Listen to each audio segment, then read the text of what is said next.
तू जिंदा है तो जिंदगी की जीत पर यकीन कर, अगर कहीं है स्वर्ग उतार ला जमीन पर। जी हाँ, किस्मत के कैसे ताले खोले, अमीर कैसे बने, इसके बारे में मैं अच्छी सी कहानी सुनाऊंगा। मैं इस बारे में मैं बताऊंगा और आप इस चीज़ को अमल करें तो आप भी अमीर बन सकते हैं। इंसान के पास 24 घंटे ही समय होते हैं और 24 घंटे में ही कोई लोग गरीब बनते हैं तो कोई लोग अमीर बनते हैं। इसके बारे में हम अधिक जानकारी देंगे। देखिए किस प्रकार से हम दे रहे हैं। दुनिया में हर व्यक्ति का यह सपना होता है कि वो सफलता की आसमानी ऊंचाइयों को छुए। सपना देखना अच्छी बात है, पर उन सपनों को पूरा करने के लिए लग जाना सफलता की असली बुनियाद है। इंसान को अपनी सफलता के लिए जिस पहली चीज़ की ज़रूरत है वह है विजय का विश्वास, जीत का जज्बा। मैं अपनी जीत के लिए, अपनी सफलता के लिए 100 में से पूरी 100% ताकत झोंक दूंगा। जीत का यह मनोबल ही इंसान की सफलता की आधारशिला है। माना कि मिट्टी को जन्म देना कुदरत का काम है, लेकिन मिट्टी में से रोशनी पैदा करने वाले दियों का निर्माण कर लेना इंसान की सफलता की कहानी है। बीजों को पैदा करना कुदरत का काम है, लेकिन उन बीजों में से वट वृक्षों को लहरा देना इंसान की दास्तां है। इंसान को इंसान का शरीर देना प्रकृति का काम है, लेकिन इंसान का शरीर मिलने के बाद जीवन को आसमान जैसी ऊंचाइयां देना स्वयं इंसान के पुरुषार्थ का परिणाम है। क से ही करोड़पति होता है और क से ही कर्म फूटा होता है। आप चाहे तो ऐसे कर्म कर सकते हैं जिनसे किस्मत के बंद ताले खुलते हैं, और चाहे तो ऐसे कर्म भी कर सकते हैं जिनसे खुले तालों पर हथकड़ी और बेरिया लग जाती है। भला जब क से कृष्ण और र से राम हो सकता है, तो फिर क से कंस और र से रावण बनने की बेवकूफ़ी क्यों करें। कर्म तो इंसान के लिए कामधेनु और कल्प वृक्ष है। इससे हम वही फल चाहे जिनकी मिठास हम ही नहीं, हमारे आने वाली पीढ़ियाँ भी ले। कहते हैं दुनिया के एक बाल मेले में अलग अलग तरह की दुकानें लगी हुई थी। लॉलीपॉप, चॉकलेट, तरह तरह के फल, नमकीन और मिठाइयों की दुकानों के बीच एक तरफ कोने में एक व्यक्ति ठेला गाड़ी लगाए हुए खड़ा था, जिस पर आसमान को छूने वाले गुब्बारे थे। अलग अलग तरह के रंग बिरंगे गुब्बारे, कोई लाल, कोई पीला, कोई नीला, कोई हरा, कोई सफ़ेद। जब भी उस दुकानदार को लगता है कि ग्राहक कम हो गए तो झट से 10-20 की तागे तोड़ता और आसमान में छोड़ देता। मेले में आने वाले बच्चों उन गुब्बारों को देखते रंगों से आकर्षित होते और उस गुब्बारे की दुकान पर चले जाते। एक बच्चा 15 मिनट से इस गुब्बारे को देख रहा था। आसमान को छूते हुए वह गुब्बारे बेचने वाले के पास आया और कहने लगा, अंकल, आपकी दुकान पर कई तरह के गुब्बारे हैं, लाल, पीले, हरे रंग, नीले, ये सारे गुब्बारे आसमान तक पहुंच रहे हैं, पर ज़रा आप मुझे बताइए क्या काले रंग का गुब्बारा भी इसी तरह आसमान तक पहुंच सकता है। गुब्बारे वाले ने उस बच्चे को देखा। काला रंग, हफ्सी जैसा चेहरा, घुंघराले बाल, समान कपड़े पहने हुए, फटी निकर, फटा पुराना शर्ट, और लड़के के चेहरे को देखकर गुब्बारे बेचने वाला समझ गया कि वह बच्चा आखिर पूछना क्या चाहता है। उसने बच्चों के माथे पर हाथ फेरा और कहा, बेटा, इस बात की जिंदगी भर याद रखना कि कोई भी गुब्बारा अपने रंग, रूप और जाति के कारण आसमान की ऊंचाई को नहीं छूता। जो भी गुब्बारा आसमान तक पहुंचा करता है वह उस गुब्बारे में भरे जाने वाली गैस और ताकत के कारण ही आसमान की ऊंचाई को छुआ करता है। उस बच्चे ने पूछा कि इसका मतलब यह हुआ कि अगर मैं काले रंग का हूँ तो भी आसमान की ऊंचाई को छू सकता हूँ। गुब्बारे बेचने वाले ने कहा, बेटा, कोई भी गुब्बारा आसमान तक पहुँचता है तो इसलिए कि मैं ने उसमें हीलियम गैस भरी है। और अगर तुम भी अपनी ज़िंदगी में ऐसी कोई ताकत भर डालो तो तुम्हारी ज़िंदगी भी आसमान जैसी ऊंचाइयों को छू सकती है। लड़का तो वहाँ से चला गया, लेकिन ज़िंदगी का एक पैगाम हम सब लोगों के लिए छोड़ जाता है कि कोई भी व्यक्ति अपने रंग, रूप और जाति के कारण महान नहीं होता। व्यक्ति अपने कर्मों के कारण ही उत्कृष्ट या निकृष्ट हुआ करता है। मैं जिस व्यक्ति की कहानी सुना रहा हूँ वह ऐसे व्यक्ति की कहानी है जो बचपन में एक काला कलूठा हफ्सी जैसा चेहरा लिए दुनिया के बाल मेले में पहुँचा था। लेकिन जब उसने जीवन के जज्बातों को समझ लिया, जीवन के जज्बों को जगा लिया, तो वह बच्चा न रहा। अपने जीवन में संघर्ष पर संघर्ष करते करते आगे बढ़ते बढ़ते वही लड़का दक्षिण अफ्रीका का राष्ट्रपति नेल्सन मंडेला हो गया। जिस दिन से चला हूँ मेरी मंजिल पे नज़र है, आँखों ने कभी मील का पत्थर नहीं देखा। जी हाँ, जिन लोगों के भीतर आगे बढ़ने का जज्बा जग जाता है तब तक विश्राम नहीं लेते जब तक उन्हें उनकी मंजिल हासिल न हो जाए। हमें यह कभी नहीं भूलना चाहिए कि कोई भी व्यक्ति अपने रंग, रूप और जाति के कारण छोटा और बड़ा नहीं होता। व्यक्ति के कर्म, गुण और जुझारूपन ही महान व्यक्ति का आधार होते हैं। कई लोग ऐसे होते हैं जो छोटे घर में पैदा होते हैं लेकिन फिर भी ऊंचाइयों को हासिल कर लिया करते हैं, और कई लोग ऐसे होते हैं जो बड़े घरों में, अमीर घरों में पैदा होते हैं लेकिन आगे चलकर गरीबी की फटेहाल ज़िंदगी बिताने को मजबूर हो जाते हैं। अमीर बाप का बेटा अमीर बना कोई बड़ी बात ना हुई, पर गरीब घर में पैदा होने वाला बच्चा अमीर बन गया तो यह असली सफलता की कहानी हुई।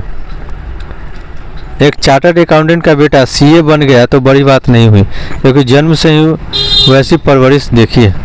लेकिन जो बच्चा एक अनपढ़ और गंवार माँ बाप के घर में पैदा होकर भी सीए, एमबीए या कंप्यूटर कोर्स में हाई लेवल तक पहुँच गया तो यह इंसान की कामयाबी की इबारत, यह इंसान ने अपने पुरुषार्थ का परिणाम खंड प्रस्थ और इंद्रप्रस्थ बनाने का तरीका है।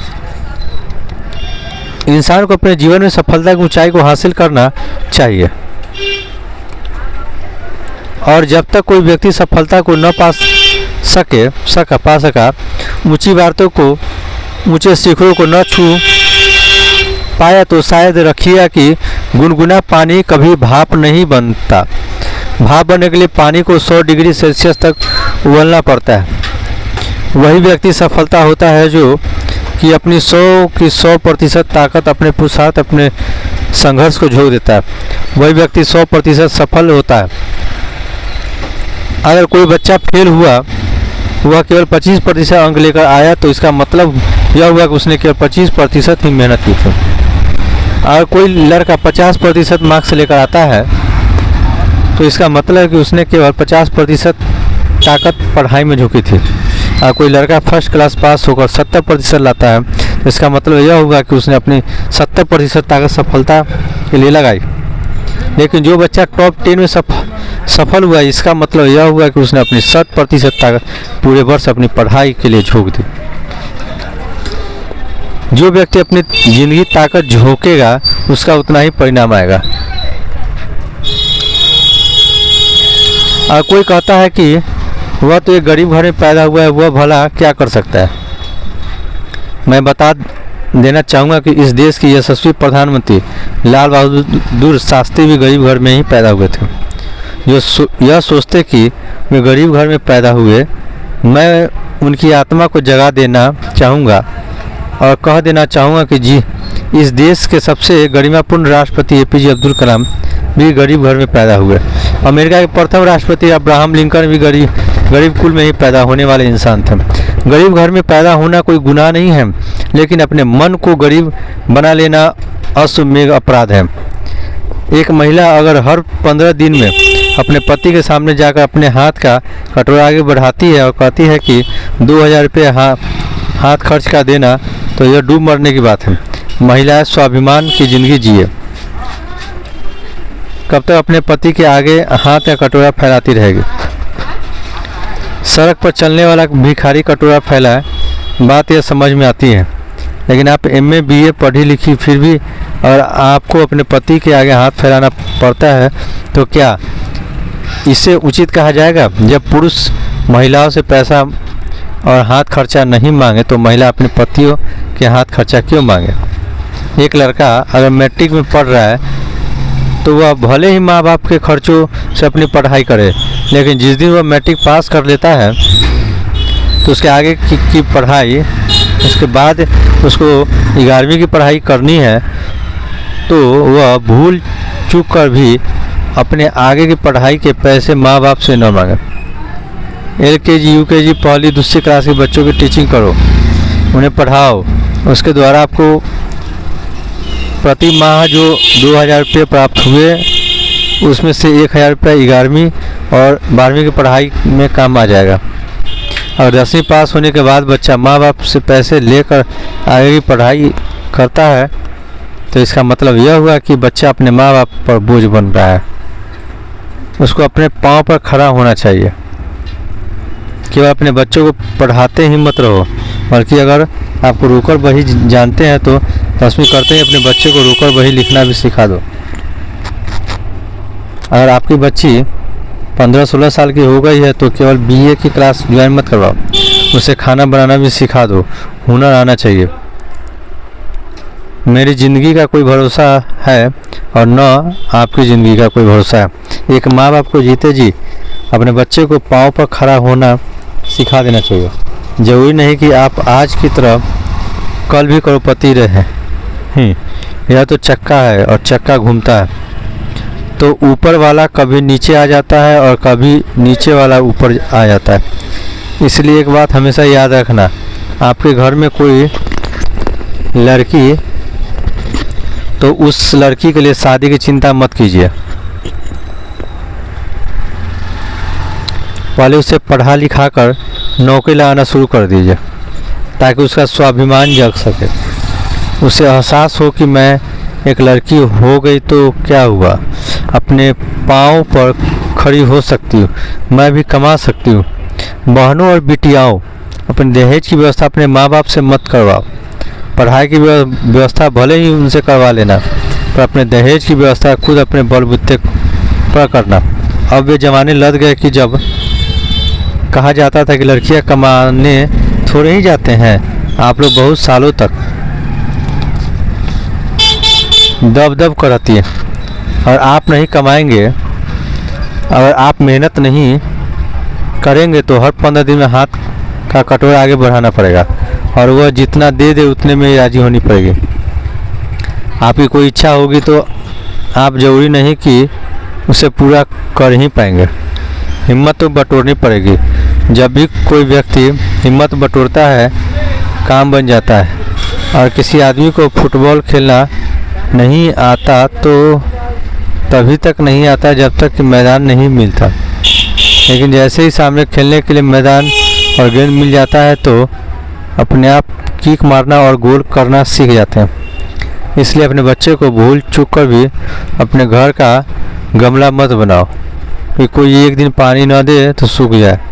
बच्चे को जंगल का पौधा बनाओ जिसको कोई पानी देने वाला न मिले, तभी अपने पाँव पर खुद खड़ा हो सके, खुद के बलबूते पर। याद रखना, गरीब की कोई इज्जत नहीं होती है, उसे हर जगह हे दृष्टि से हीन भावना से देखा जाता है। मेरी समझ से मंदिर की प्रतिष्ठा भी 1.25 करोड़ चढ़ावा चढ़ाने वाला व्यक्ति से दुनिया में आया था किसी ने नहीं पूछा कि तुम पैसे कैसे कमाया, बस पैसे तूने समाज में लगा दिया, तेरी इज्जत हो गई। गरीब अभिशाप है। दुनिया में गरीब की कोई इज्जत नहीं होती। गरीब का बेटा अगर समझदार होगा और ज्ञान की 2 बात कहेगा तो लोग उसे टोकेगा, चुप करा देगा। और अमीर का बेटा और भोला भला होगा, मीटिंग में बैठा हुआ और ना समझी की बात करेगा, तब भी लोग उसे सुनना चाहेगा, कोई भी रोक टोक नहीं। माफ़ कीजिएगा, एक संत होकर मुझे आपको अमीर होने की प्रेरणा देनी पड़ रही है, क्योंकि मुझे संन्यास के लिए 30 साल हो गए। इन 30 सालों का तजुर्बा यह है कि समाज में न चरित्र की इज्जत होती है, न गुण की, न ज्ञान की इज्जत होती है। यहाँ पर केवल पैसे की इज्जत होती है। इसलिए कहूँगा कि हर आदमी अमीर बनने केवल पति के बलबूते पर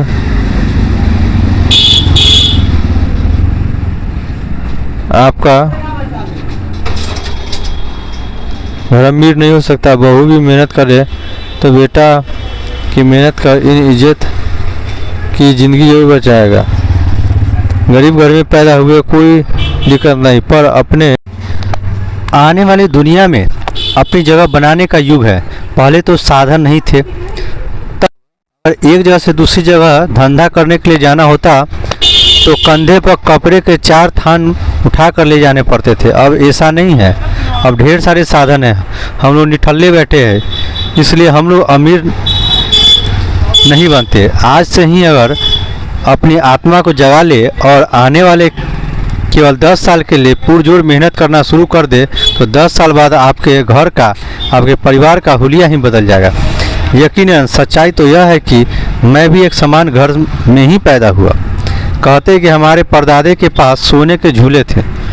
कहते हैं ऐसा मैंने नहीं देखा। मेरी माँ कहती थी कि बेटा जब तुम पैदा हुए थे तो तुम्हें पिलाने के लिए दूध के पैसे भी बराबर नहीं हुआ करते थे। 1 लीटर दूध खरीद कर लाना हो तो हुजूमत करनी पड़ती थी, तब कहीं जाकर दूध आता था। मेरी माँ कहती थी कि 7 देवर जेठ सबके इतने सारे बच्चे, वे किन किन के लिए दूध लाए। हम समान गरीब घर में जरूर पैदा हुए। हमारे घर में हम 5 भाई थे।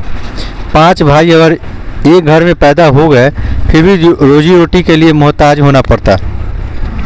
एक मजदूर भी अगर मेहनत करेगा तो रोज़ाना 200 रुपये कमा कर लाएगा।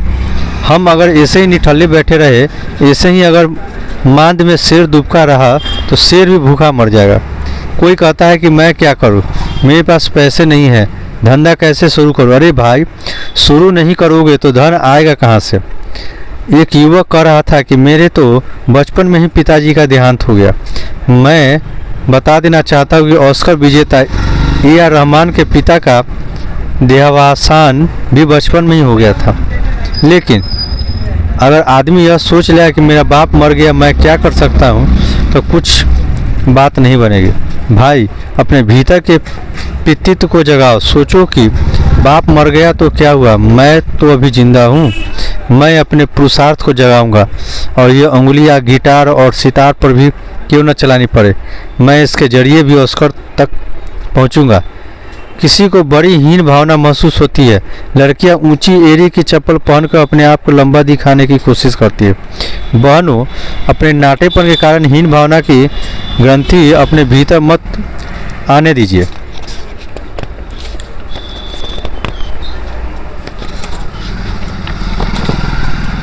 जिंदगी जिंदा दिली का नाम है, मुर्दा दिल खाक जिया करते हैं। स्वयं को बूढ़ा अपाहिज मुर्दा दिल मत बनने दो।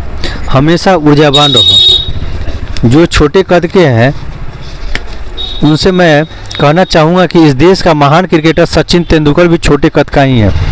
और अगर छोटी उम्र है तो भी चिंता मत कीजिए, क्योंकि इस देश के महान टेनिस स्टार सानिया मिर्जा भी छोटी उम्र में ही पूरे विश्व में अपना नाम फैलाने में कामयाब हुए।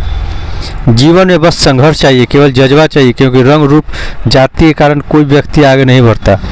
आदमी का कर्म पुरुषार्थ ही आदमी को आगे बढ़ाता है। निर्वावासी पाउडर के मालिक करसन भाई पटेल को मैंने अहमदाबाद की सड़कों पर साइकिल और ठेला गाड़ी पर अपना माल बेचते हुए अपनी आंखों से देखा है, जो आज निर्वा ब्रांड के मालिक है। नौकरी करते हो तो भी घबराना मत। मैं तो हमेशा कहा करता हूँ कि नौकरी मत करो, और अगर नौकरी करते भी हो तो 8 घंटे वहाँ नौकरी करना, पर 4 घंटे व्यापार के लिए समर्पित करना। जैसे जैसे तुम्हारे व्यापार में तरक्की हो जाए, नौकरी को एक तरफ कर देना। किसी और को सर या बॉस कहना हो तो नौकरी करो, दूसरे से सर बॉस सुनना हो तो मालिक बनो। उद्योग करोगे तो आगे बढ़ोगे, नौकरी करोगे तो 8-10 हज़ार में ही बुढ़ापे तक जिंदगी जीने के लिए मजबूर रहोगे। आगे बढ़ो, प्रगति के लिए परिश्रम से बढ़कर और कोई विकल्प नहीं है। हो सकता है कि आज आप केवल नौकरी कर रहे हो। रिलायंस कंपनी के मालिक धीरू भाई अंबानी भी कभी नौकरी ही करते थे, लेकिन इन्होंने अपनी ज़िंदगी को नौकरी तक सिमटने न दिया। अगर आप पढ़े लिखे इंसान हैं तो मैं कहना चाहूँगा कि अपने घर को गरीब मत रहने दो। नई कामयाबी को हासिल करो, नई सफलताओं को हासिल करो। धर्म के पथ पर जा रहे हो तो धर्म के पथ पर ऊंचे बढ़ो।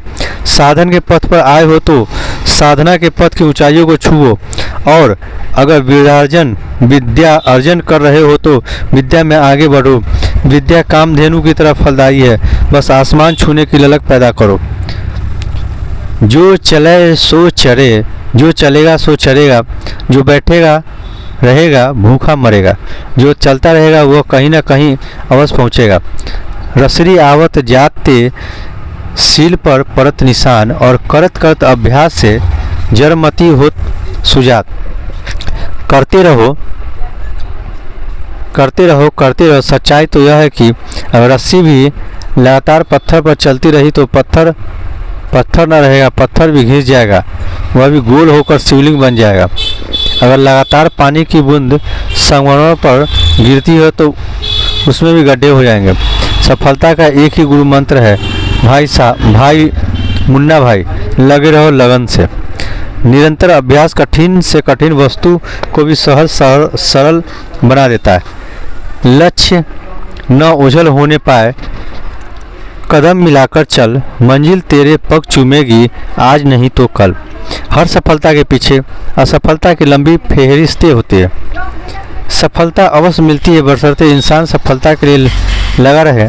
मंद बुद्धि लोग भी आगे बढ़ सकते हैं, यह सच है।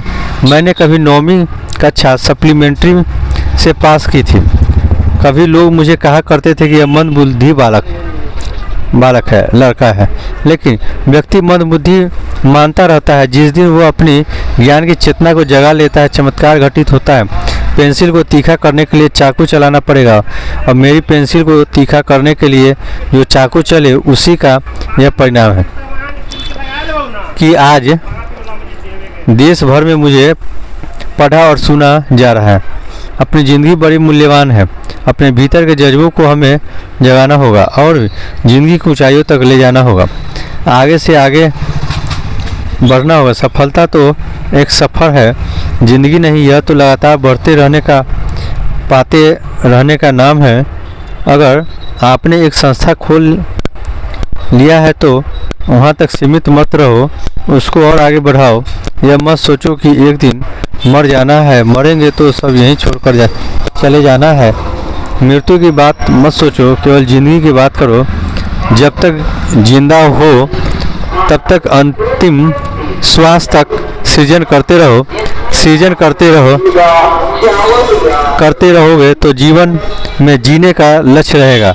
और सृजन की अगर बंद कर दोगे तो आज मेरे या कल मेरे क्या फ़र्क पड़ता है। कल भी सुबह उठे थे, फ्रेश हुए, दुकान चले गए,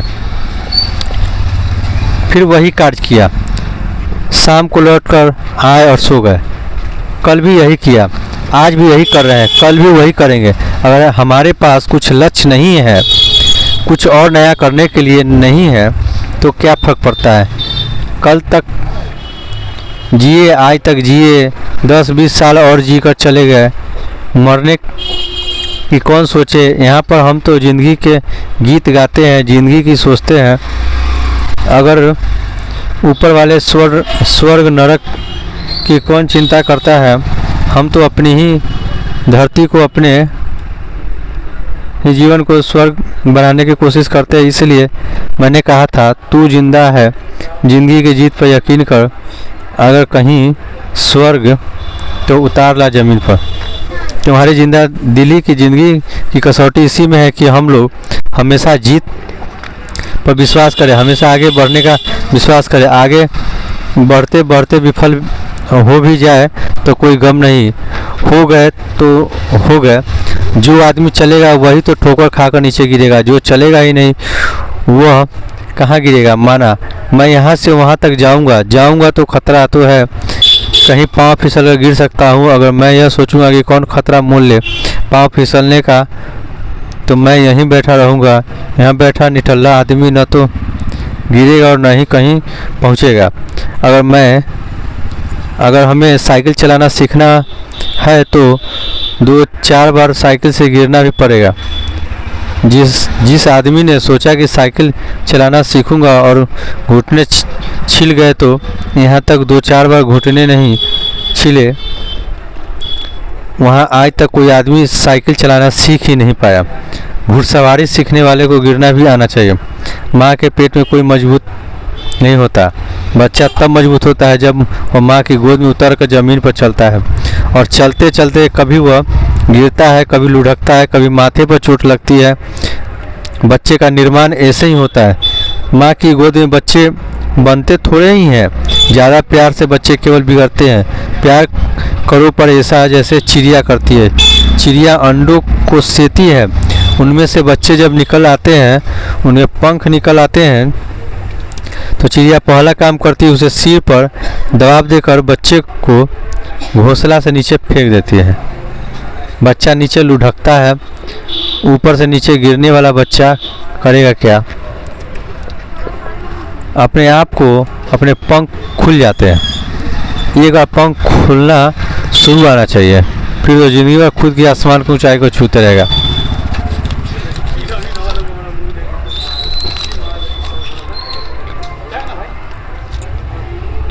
एक माँ बाप होने के नाते आप अपने बच्चों को ज़्यादा मोह मत करो। जिंदगी भर उनसे चिपके मत रहो। मुंह में अंधे घृष्ट राष्ट्र मत बनो। धक्का दो और उन्हें सबल बनाओ।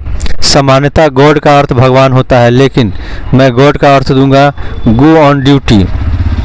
जी से गो, वो से ऑन, डी से ड्यूटी। अपने बच्चों को उनका कर्तव्य सिखाइए। उन्हें अपनी दुकान पर बाद में बिठाना, उससे पहले 5 साल के लिए उसे मद्रास या बेंगलोर भेज देना, और वह जो 5 साल में धक्के खाकर 6,000 रुपये महीना कमा कर लाएगा, तब कुछ दुनियादारी समझेगा। बाप की कमाई का मज़ा लेता है। दिन भर मोबाइल लगाता है, दिन भर मोटरसाइकिल पर पेट्रोल फूकता है। 6,000 रुपया महीना जब उसके हाथ में आएगा, तब उसको पता चलेगा कि महीना भर तक का पसीना बहाना किसे कहते हैं और पसीने की कमाई किसे कहते हैं।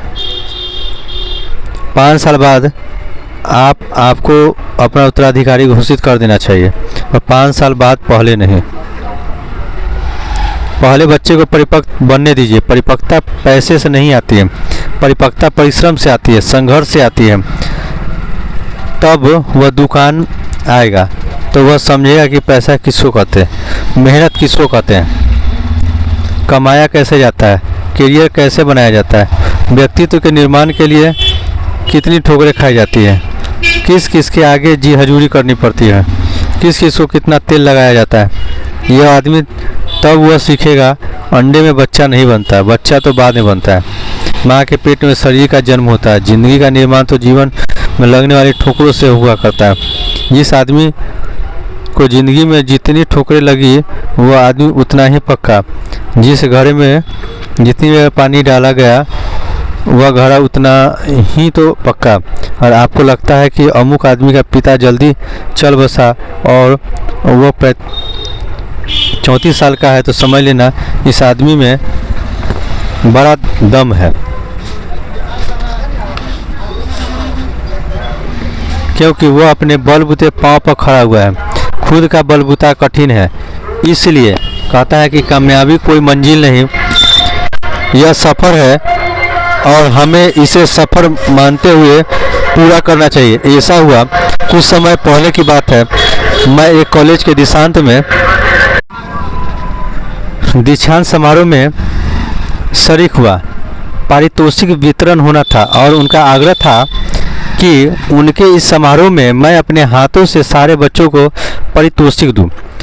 करीब 2000 छात्र छात्रा बैठे हुए थे और लगभग 1.5 घंटे के कार्यक्रम के बाद जब मुझे बोलने के लिए कहा गया, तो पता नहीं उस दिन मुझे क्या बात जची कि मैंने कहा आज मैं बोलूँगा नहीं, आज कुछ करूँगा। जब यह कहा तो बच्चों में उत्सुकता जग गई। मैंने देखा कि सामने ही एक कांच का बड़ा बर्तन पड़ा था। मैंने कांच के उस बर्तन को अपने पास मंगवाया। मैंने कुछ हाथों से कहा, वो देखो आपके सामने पत्थर पड़े हैं, वे पत्थर उठाकर इसमें डाल दो, सावधानी से डालना, कांच का बर्तन है, कहीं फूट ना जाए। उन्होंने पत्थर उठाकर सावधानी से भर दिए। मैंने कहा, तब तक भरते रहो जब तक कि तुम्हें गुंजाइश लगती है। सारे के सारे पत्थर इसमें डाल दो। कांच का बर्तन पूरा भर चुका है। मैंने कहा, देखो कहीं कोई गुंजाइश हो तो डाल दो। उन्होंने कहा, सर इसमें अब कोई गुंजाइश नहीं है। मैंने 2 और छात्रों को बुलाया और कहा कि देखो क्या इसमें और पत्थर डाले जा सकते हैं। वे बोले, सर अब इसमें और पत्थर नहीं डाले जा सकते, अब यह पूरा भर गया है। पीछे से मैंने 2 और छात्रों को बुलाया और कहा, एक काम करो, पीछे जाओ और पूरे रास्ते में जो ये छोटे छोटे कंकड़ पड़े हैं उठा कर ले आओ। तगारी भरकर कंकड़ इकट्ठे हो गए। मैंने कहा, ये और फिर भर गया। मैंने कहा, देखो क्या इसमें और भी गुंजाइश है। बोले, साहब अब इसमें एक भी कंकड़ डालने की गुंजाइश नहीं है। मैंने कहा, अभी भी गुंजाइश है, एक काम करो, 5-7 गिलास बालू के भर कर लाओ। वे बालू लेकर आ गए। मैंने कहा, अब इसे हिलाते रहो और अंदर डालते रहो। 5-6 गिलास बालू भी उसमें चली गए। मैंने पूछा, बताओ क्या अब भी इसमें गुंजाइश है। बच्चों ने कहा, अब आप इसमें क्या गुंजाइश देखते हैं, अब तो आपने बालू भी डाल दी, सबसे बारीक चीज़ डाल दी, अब इसमें किसी तरह की कोई गुंजाइश नहीं बची है। मैंने कहा, मैं जीवन का यही तो पाठ पढ़ा रहा हूँ कि गुंजाइशों का कभी कोई अंत नहीं होता। जरा जाओ उधर और 1 बाल्टी पानी उठा कर ले आओ। यह सुनते ही बच्चों ने ताली बजाई। बच्चे बात समझ गए, पानी उसमें डाल दिया गया। मैंने कहा, मैं यही पाठ इस दीक्षांत समारोह में आप लोगों को पढ़ाना चाहूँगा कि केवल यह मत समझना कि आप लोगों ने MBA कर लिया और BA कर लिया तो अब गुंजाइश खत्म हो गई। गुंजाइश अभी और है। गुंजाइश और संभावनाएं हम लोगों को न्योता देती है कि आप कहीं तक भी क्यों न बढ़ गए हो, अभी तक कामयाबी की और भी गुंजाइशें बची हुई है। यह देश का, यह समाज, यह कुदरत हम लोगों को न्योता देती है कि आओ अपनी ज़िंदगी को बदलो, नए तरीके सीखो, नए जज्बातों को सीखो, नए जज्बे जगाओ, अपनी कामयाबी के नए नए रास्ते तलाशो। दान की रोटी के बजाय दया का दूध पीने की बजाय परिश्रम का पानी पीना कहीं ज़्यादा अच्छा है। दान की रोटी, दया का दूध पीने के बजाय पुरुषार्थ का पानी पीना अधिक गरिमापूर्ण है। मैं प्रेम की रोटी तो खाता हूँ पर दान की रोटी नहीं खाता। और कोई कह देता है कि साहब आज मैंने सुपात्र दान दिया तो मैं उस रोटी को खाना पसंद नहीं करूँगा। ओ भैया, दान भिखारी को जाकर देना। गुरु चरणों में केवल समर्पण होता है, वहाँ दान नहीं होता। दान किसी और को जाकर देना। तू मुझे 2 रोटी का दान देता है, मैं तेरे जैसे 200 लोगों को दान देने की क्षमता रखता हूँ। तेरे जैसे 200 लोगों को रोज़ाना खाना खिलाने की हैसियत है। जब मंदिर बनाने में हर साल लाखों करोड़ रुपए खर्च करवा सकते हैं तो क्या इंसान को खिलाने की हमारे पास ताकत नहीं होगी? क्या अपना पेट भरने की हमारे पास हैसियत नहीं होगी? भगवान ने हमें कंधे दिए हैं कमाने के लिए, 2 हाथ दिए हैं और इज्जत भी ज़िंदगी जीने के लिए भगवान ने यह वाणी कलम की बुद्धि दी है। तरस की रोटी नहीं खाएंगे और रोटी खाएंगे वो प्रेम और परिश्रम की खाएंगे। ज़िंदगी हमें बदलनी होगी। ज़िंदगी जो कमज़ोर हो रही है, हमारे जज्बात, हमारे जज्बे जो कमज़ोर हो रहे हैं, हमें उनको बदलना होगा और अपने भीतर दमखम लाना होगा। यही सोच हो, यही दृष्टि हो, सही हो कर्म हमारा, बदले जीवन धारा। यह गीत जीवन का गीत है। यह गीत सफलता और कामयाबी की नई ऊंचाइयों मंजिल तक पहुंचने की गीत है। यह गीत कम सफलता की गीत ज़्यादा है। सही सोच हो, सही दृष्टि हो, सही हो कर्म हमारा, बदले जीवन धारा, बेहतर लक्ष्य बनाए अपना ऊंचाई को जी ले, भले न पहुँचे आसमां तक मगर शिखर को छू ले, शांति और विश्वास लिए हम दूर करे अंधियारा, बदले जीवन धारा।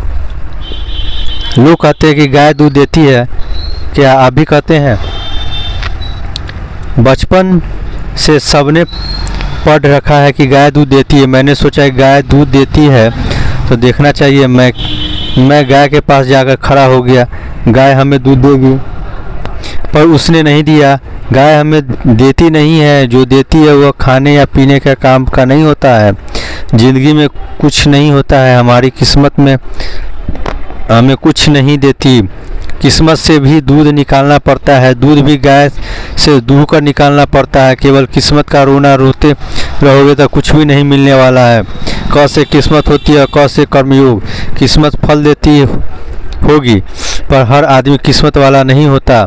हमें कर्म करना होगा, कर्म से किस्मत के द्वार खोलने होंगे। ऊंचे लक्ष्य, आत्मविश्वास और कड़ी मेहनत सफलता की जर्नी है।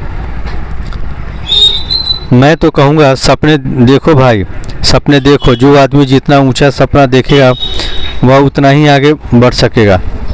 मैं कुछ नहीं करता, आपको सपने दिखाऊंगा और सपने दिखाकर उन्हें सत्य में कैसे ढाला जाए, बस आपको उस ऊंचाई तक पहुंचाऊंगा। आप लोग केवल रात को सपने देखते हैं, सोए सोए। रात के सपनों में कोई दम नहीं होता, आँख खुलते ही मैटर फिनिश हो जाता है। मैं वे सपने दिखाता हूँ जो ज़िंदगी बनाए, जो जीवन का निर्माण करे, इंसान को ऊंचा उठाए, मन की शक्ति रखे, सुरक्षित ऐसे स्वप्न सजाए, प्रगति के जो दीप जलाए वही दृष्टि अपनाए, बेहतर रखे नज़रिया अपना, बेहतर कदम हमारा, बदले जीवन धारा। नज़रिया कैसा हो, हमेशा आधा गिलास भरा हुआ हो, देखो खाली मत देखो। हमेशा फूलों पर गौर करो, कांटों पर नज़र मत डालो। सभी पंथ परंपराओं के रास्ते जुदा होते हैं पर मंजिल सबकी एक होती है।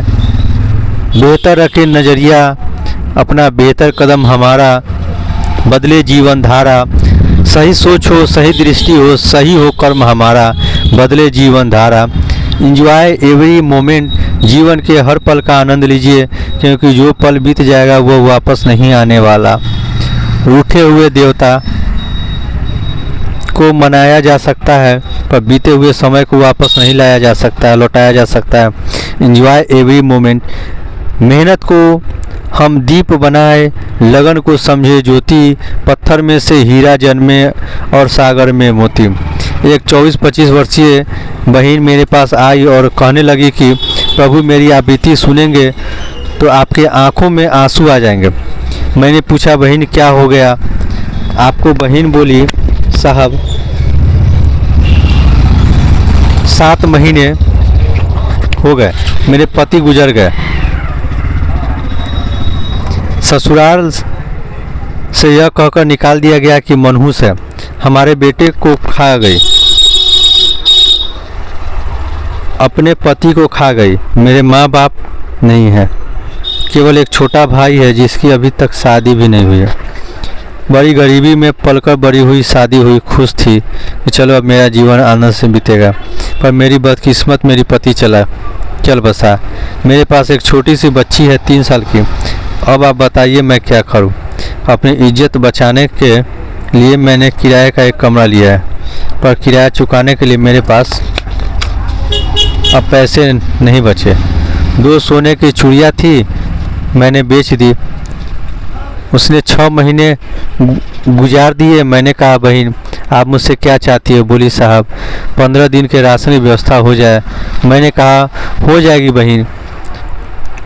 उसने जो कहानी बताई मैंने 2-4 लोगों से पता किया तो पता चला बात सच है। मैंने कहा बहन तुम 15 दिन की छोड़ो, मैं ज़िंदगी भर की जवाबदेही अब अपने कंधे पर लेता हूँ।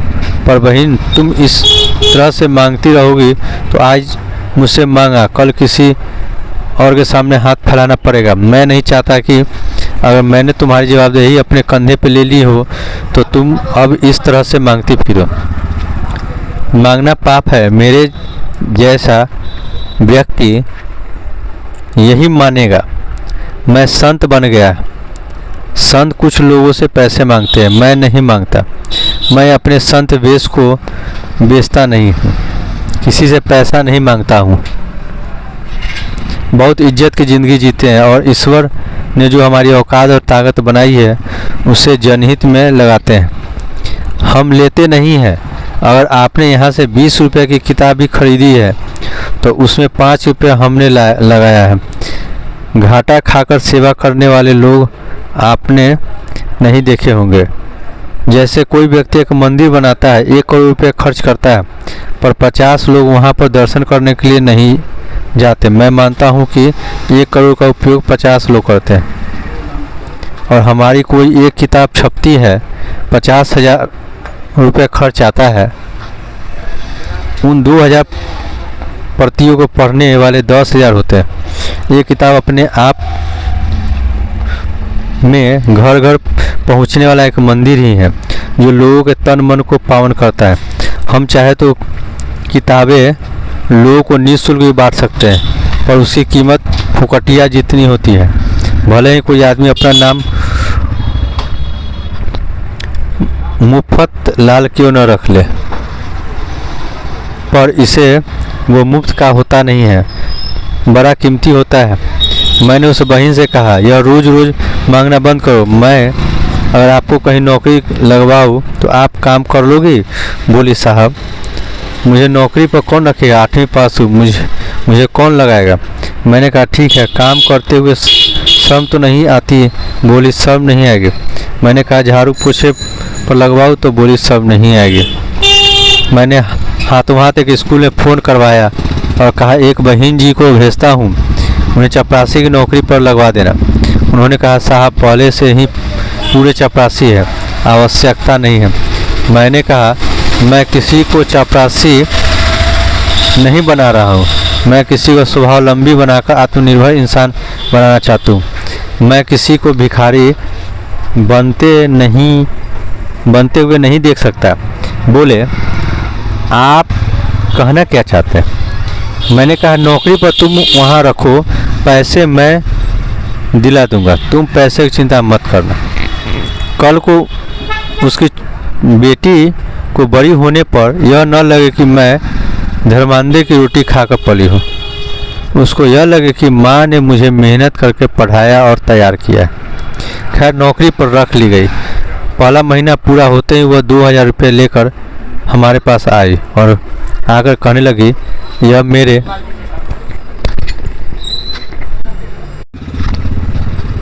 वह 2,000 रुपये लेकर हमारे पास आई और आकर कहने लगी, यह मेरे पहले महीने की तनख्वाह है, आपके चरणों में समर्पित है। मैंने कहा बहन हमें नहीं चाहिए, आप इन 2,000 रुपये में से 500 रुपये अपने कमरे का किराया चुकाना, 1,000 रुपये खाने पीने में खर्च करना और 500 रुपये इस महीने का बचा लेना, 500 रुपये अगले महीने बचा लेना और इस साल 9वीं की पढ़ाई का फॉर्म भर देना। उसने ऐसा ही किया। उसने फिर से पढ़ाई शुरू की, सारी पढ़ाई पूर्ण की, BA, BEd, MA, PhD की और वह राजस्थान में एक सम्मानित कॉलेज में लेक्चरर है। समाज जागो, इंसान जागो और अपने आप को बनाए। अपने आप को नहीं बना सकते तो जीने का क्या अर्थ है? मात्र धरती पर भारभूत है। वही व्यक्ति समाज में किसी के आगे हाथ फैलाए जो विकलांगता है, अपाहिज है, अंधा है। अंधे को दान देने में कोई दिक्कत नहीं है। कोई 85 वर्ष की वृद्ध विधवा महिला है तो उसे राशन पानी दो, पर इसके अलावा किसी को दान मत दो। उसको इतना सहयोग कर दो कि वह आत्मनिर्भर बन सके, अपने पांव पर खड़ा हो सके। मेहनत को हम दीप बनाए, लगन को समझे ज्योति, पत्थर में से हीरा जन्मे और सागर में मोती। बाधाओं में डरना कैसा, मिलता स्वयं किनारा, बदले जीवन धारा। बाधाएं किसकी ज़िंदगी में नहीं आती है। याद रखिए, ऐसे व्यक्ति को जिसने 21 साल की उम्र में पार्षद का चुनाव लड़ा मगर हार गया, 23 साल की उम्र में शादी की मगर 27 साल की उम्र में तलाक हो गया, 28 साल की उम्र में दुकान खोली लेकिन 30 साल की उम्र में दिवाला निकल गया, 32 साल की उम्र में उसने MLA का चुनाव लड़ा, MLA विधायक का चुनाव लड़ा मगर हार गया, 42 साल की उम्र में कांग्रेस से चुनाव लड़ा फिर वह पराजित हो गया, 47 साल की उम्र में वह व्यक्ति ने उपराष्ट्रपति पद का चुनाव लड़ा। वह फिर हार गया। वह व्यक्ति 52वें वर्ष में अमेरिका का राष्ट्रपति अब्राहम लिंकन बन गया। मेहनत को हम दीप, लगन को समझे ज्योति, पत्थर हीरा जन्मे और सागर में मोती। मोती कहाँ से मिलते हैं? सागर में मिलते हैं। पर किसी को भी एक डुबकी में मोती नहीं मिला करते। कोई सेना में भर्ती हो जाए तो एक ही दिन में सेनापति नहीं बन जाता। सेनापति बनने के लिए संघर्ष और अनुभव के लंबे दौर से गुजरना पड़ता है। बाधाओं से डरना कैसा, मिलता स्वयं किनारा, बदले जीवन धारा। जो लोग बूढ़े हो गए वे जवान हो, अपने आप को बूढ़ा मानना ही मौत को निमंत्रण देना है। बूढ़ा आदमी केवल 1 मिनट के लिए बने, केवल 1 मिनट के लिए, और बूढ़ा उस दिन बना जिस दिन तुम्हें मौत आ जाए।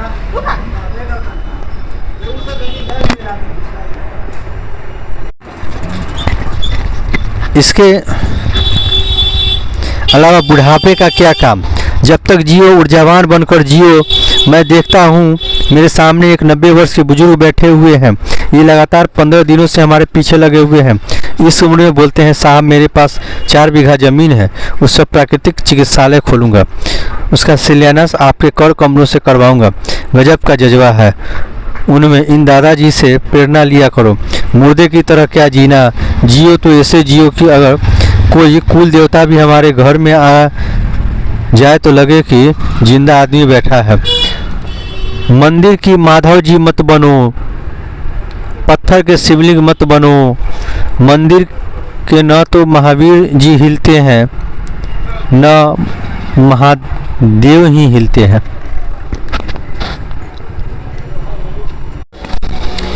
पहले क पीछे ख आता है। क का मतलब है करो और ख का मतलब है पीछे खाओ। मुफ्त का मत खाओ।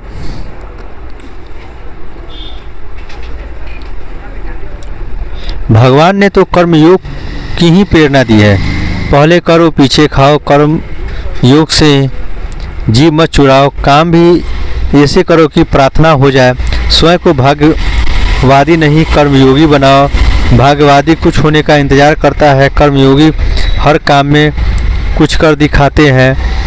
भाग्यवादी कहते हैं कि समय से पहले भाग से ज़्यादा कुछ नहीं मिलता है। मैं कर्मयोगी हूँ, मैं कहूँगा। कर्मयोगी अपना खुद भविष्य लिखते हैं। कर्म स्वयं ही बने। प्रार्थना बल को नैतिकता का सबसे प्रेम, सभी को सेवा धर्म हो, मानवता का चंद्र धरा को स्वर्ग बनाए, घर घर हो उजियारा, बदले जीवन धारा। सही सोच हो, सही दृष्टि हो, सही हो कर्म हमारा, बदले जीवन धारा। ऐसा हुआ हिलेरी क्लिंटन अपने पति बिल क्लिंटन के साथ कहीं जा रही थी।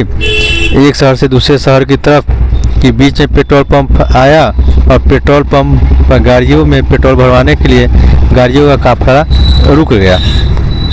पेट्रोल पंप का मालिक निकल कर आया क्योंकि अमेरिका का राष्ट्रपति पेट्रोल भरवाने के लिए उसके पंप पर आया। हिलेरी क्लिंटन बाहर निकल कर आई और उसने जैसे ही देखा कि इस पेट्रोल पंप का मालिक तो उसके बचपन का दोस्त है। पेट्रोल पंप के मालिक ने जैसे हिलेरी क्लिंटन को देखा, दोनों लोग मिले। हिलेरी क्लिंटन साइड में चली गई और दोनों आराम से गप्पे करने लगे। हमारे यहाँ हिंदुस्तान में लोग अविश्वास को ज़्यादा जीते हैं, विश्वास में कम जीते हैं। वहाँ पर लोग विश्वास से ज़्यादा जीते हैं। यहाँ तो हर कोई महिला किसी से बात करने लग जाए तो पति भी सोचने लग जाता है, ऐसा क्या बात है, मामला कुछ गड़बड़ है क्या। हिलेरी क्लिंटन पेट्रोल पंप के मालिक से थोड़ा बतियाने लगी। 15-20 मिनट बात की और जब पता चला कि गाड़ी में पेट्रोल भर गया तो आ गई कार के पास। बिल क्लिंटन को मजाक सूझा। उन्होंने मजाक में कहा, यह तो अच्छा है कि तेरी शादी मेरे साथ हो गई तो तू राष्ट्रपति की पत्नी बन गई, और इस पेट्रोल पंप के मालिक के साथ होती तो केवल पेट्रोल पंप की मालकिन बन के ही रह जाती। हिलेरी क्लिंटन ने कहा, क्षमा करें, सच्चाई तो यह है कि अगर मेरी शादी पेट्रोल पंप के मालिक के साथ हुई होती तो आज अमेरिका के राष्ट्रपति आप नहीं होता, नहीं यह होता। इसे कहते हैं विश्वास, जज्बा, जीत का जज्बा। आपने आपका जज्बा याद रखिए। जीत के लिए एक ही बुनियादी चीज़ चाहिए और वह है जीत का जज्बा। सफलता के लिए एक ही चीज़ चाहिए और वह है सफलता का विश्वास। विश्वास हो तो सफलता तो क्या, भगवान भी मिल सकते हैं। संदेह और डर है, जहाँ विफलता की कहानी है वहाँ मन से संदेह को ही भावना को डर से निकाल फेंके। विश्वास रखिए, जो चोच देता है वह चुग्गा जरूर देता है। जो पुरुषार्थ करता है वह अपने पुरुषार्थ का परिणाम अवश्य मिलता है। यह संभव है कि किसी भी सफलता पहले चरण में मिलती है तो किसी की 10वें चरण में, पर अगर मन में धुंध सवार हो तो इंसान एवरेस्ट पर भी ध्वज फहरा सकता है और चंद्रलोक की भी यात्रा कर सकता है। वैज्ञानिक ने कोई एक ही दिन में न तो बिजली का आविष्कार किया और न ही हवाई जहाज का, न मोबाइल का, न टीवी का। न एडिसन ने 9,999 दफ़ा असफलता का सामना किया, पर 10,000वीं दफ़ा में बिजली से जलने वाले बल्ब का आविष्कार करने में सफलता पा ही लिया। आज अगर कोई व्यक्ति किसी पत्थर को तोड़ना चाहे तो जरूरी नहीं कि पहले चोट में ही पत्थर टूट जाए, पर तुम लगातार चोट करते जाओ, पत्थर अपने आप लगातार कमज़ोर होता जाएगा और आखिर 10वीं चोट में पत्थर टूट ही जाएगा। सफलता के लिए वैज्ञानिक रूप से खुद को तैयार करें, अच्छी तकनीक अपनाएं, सफलता का विश्वास भीतर जगाएं, पूरे दिल से पूरे मन से परिश्रम करें। 100 में से 100% नंबर आने की पूरी गारंटी है। ईश्वर उन्हीं के साथ होते हैं जो सफलता के लिए परिश्रम और कर्मयोगी होते हैं। आप जहां हैं वहां से 4 कदम आगे बढ़ाओ, अभ्यास की आवृत्ति और बढ़ाओ, यह भी एक साधना है। सफलता अवश्य मिलेगी। सार इतना ही है कि 36% शक्ति लगाने वाले को 36% परिणाम मिलेगा और 100% शक्ति लगाने वाले को 100% परिणाम मिलेगा। तब तक रुको जब तक मंजिल तक पहुंचने का सुकून न मिल जाए। हजारों मंजिलें होगी, हजारों कारवां होंगे, निगाहें हमको ढूंढेगी, न जाने हम कहाँ होंगे। आज तुम किसी को आदर्श बनाओ, कल कोई तुम्हें आदर्श बनाएगा। आज तुम किसी को अपनी मिसाल बनाओ, कल कोई और तुम्हें अपनी मिसाल और मिसाल दोनों बनाएगा। कहीं न पहुँच तब तक तुम छोटे हो, पहुँच गए तो छोटा भी कोई सचिन कहलाएगा और कोई चंद प्रभ। भविष्य आपका है, बस वर्तमान को कदम उठाने की ज़रूरत है। मैं तो केवल आपकी सोई चेतना को जगा रहा हूँ, जैसा ही कृष्ण ने अर्जुन को चेतना को जगाया था। बाकी महाभारत आपको जीतना है। अपनी ओर से प्रेम पूर्वक इतना ही निवेदन है।